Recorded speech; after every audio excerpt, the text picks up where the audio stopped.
Dominum Vobiscum, varelajonas71@gmail.com.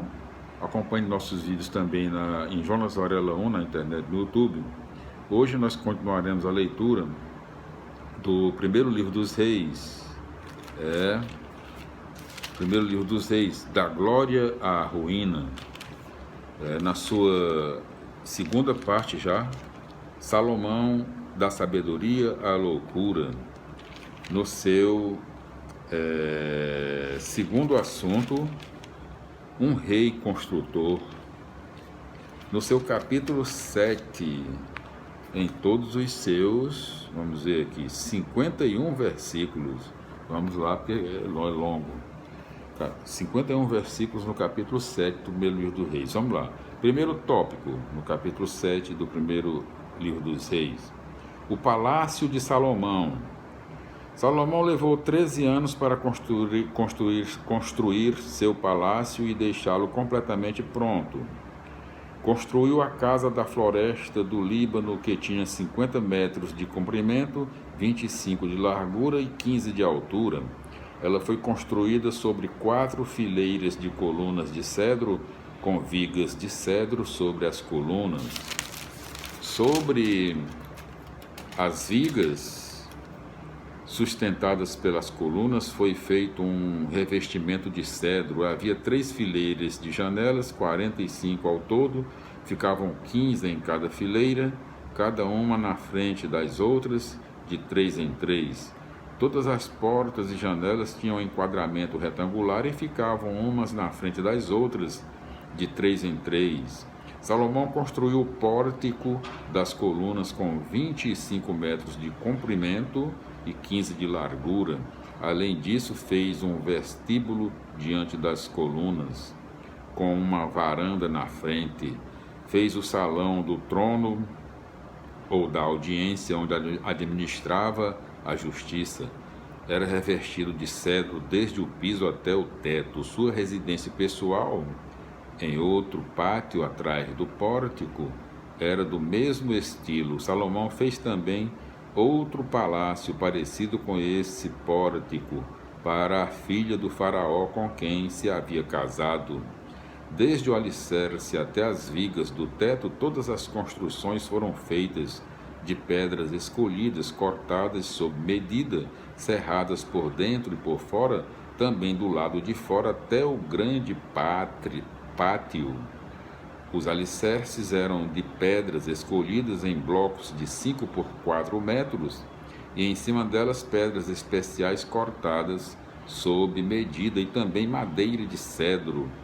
O pátio maior tinha 3 fileiras de pedra talhada e uma fileira de tábuas de cedro. Era semelhante ao pátio interno do templo de Javé e ao vestíbulo do palácio. Vamos aqui vamos dizer aqui, segundo tópico do capítulo 7, né? Ornamentos e utensílios do templo. Salomão mandou chamar Hirã de Tiro, filho de uma viúva da tribo de Neftali, cujo pai era natural de Tiro. Hirã trabalhava o bronze e era dotado de grande habilidade, talento e inteligência para fazer qualquer trabalho de bronze.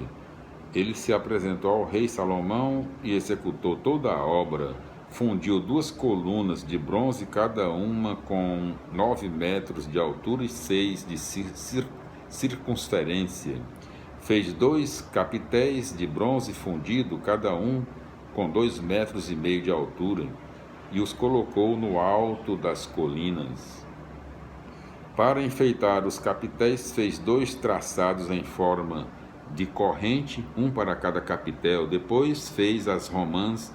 Havia 2 fileiras de romãs em torno de cada traçado para cobrir os traçados que ficavam no alto das colunas.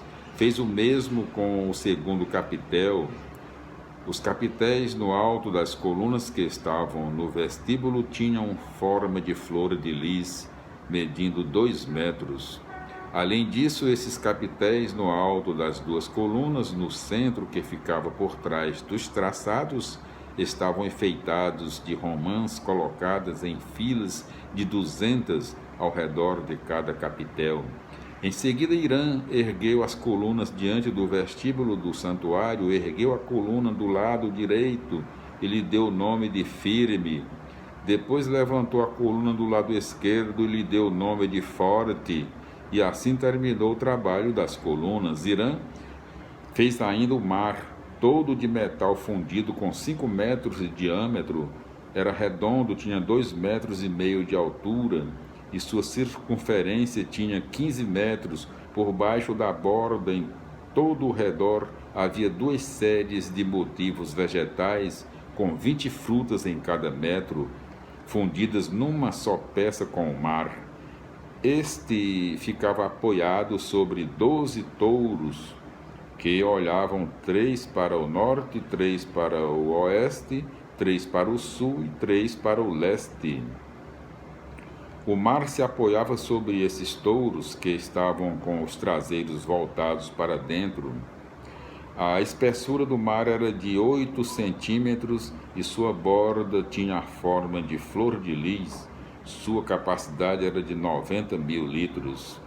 Irã fez também 10 bases de bronze para as bacias. Cada uma delas media 2 metros de comprimento, 2 de largura e 1,5 metro de altura. Elas foram construídas com molduras no meio das travessas. Sobre essas molduras havia leões, touros e querubins, e sobre as travessas havia um suporte.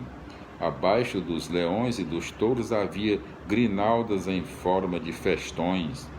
Cada base tinha 4 rodas de bronze e eixos também de bronze. Seus 4 pés tinham suportes por baixo da bacia, eram de metal fundido e ficavam além de cada grinalda. Seu encaixe tinha 0,5 metro a partir do cruzamento dos suportes até o alto. O encaixe era redondo em forma de suporte de vaso. Tinha 75 centímetros e sobre o encaixe também havia esculturas, mas os painéis eram quadrangulares e não redondos. As 4 rodas ficavam acima das travessas, os eixos das rodas estavam no pedestal. A altura das rodas era de 75 centímetros. A forma das rodas era como de roda de carro, com eixos, aros, raios e cubos. Tudo em metal fundido. Havia 4 suportes nos 4 cantos de cada base.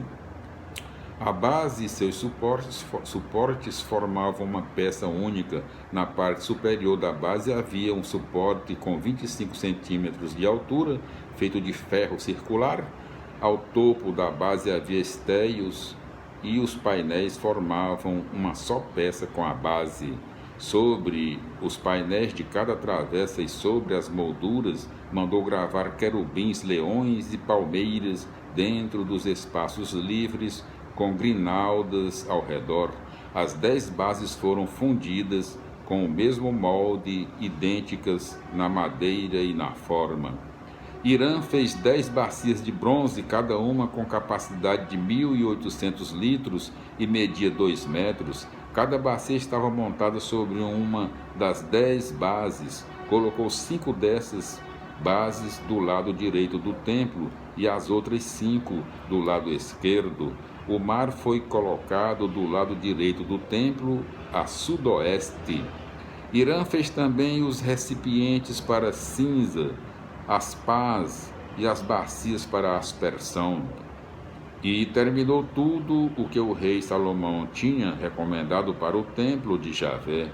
As 2 colunas, os 2 rolos dos capitéis que estavam no alto das colunas, os 2 traçados para cobrir os 2 rolos que estavam no alto das colunas, as 400 romãs para os 2 traçados, ficando as romãs de cada traçado em 2 fileiras, as 10 bases e as 10 bacias. O mar com os 12 touros os recipientes para a cinza, as pás e as bacias para a aspersão. Irã fez em bronze pólido todos esses objetos para o rei Salomão, para o templo de Javé. Ele os fundiu na planície do Jordão, em terra argilosa, entre Sucote e Sartã. Não se pôde calcular o peso do bronze por causa da sua enorme quantidade. Salomão colocou no templo de Javé todos os objetos que tinha mandado fazer, o altar de ouro e a mesa de ouro com os pães oferecidos a Deus, os candelabros de ouro puro, 5 à direita e 5 à esquerda, diante do Santíssimo, as flores, as lâmpadas e as tenazes de ouro, as bacias, as facas, as bacias para a aspersão, as taças e os incensórios, as taças e os incensórios de ouro puro, os gonzos de ouro para as portas do Santíssimo e do santuário. Quando foram terminadas todas as encomendas para o templo de Javé, Salomão mandou trazer as ofertas de seu pai Davi, prata, ouro e vasos, e as colocou no tesouro do templo de Javé. Então vamos aqui. O palácio real ficava à direita do templo, isto é, no lugar de honra. A descrição é mais extensa nas dependências públicas, tornando-se difícil ter ideia clara sobre o restante da construção. Os utensílios do templo são descritos minuciosamente, mas nem sempre é fácil imaginar sua forma, função e simbolismo. O mar de bronze era um grande reservatório de água necessária para as purificações rituais e limpeza do templo. Assim nós concluímos, meus irmãos e minhas irmãs, no nosso vídeo de hoje, a leitura do capítulo 7 do primeiro livro de Salomão, do primeiro livro dos Reis. Nós voltaremos no nosso próximo vídeo com a leitura do capítulo 8 do primeiro livro dos Reis. A paz do Senhor, glória a Deus, aleluia, amém. Felicidades e até os nossos próximos encontros, se Deus quiser. Paz do Senhor, glória a Deus, aleluia, amém.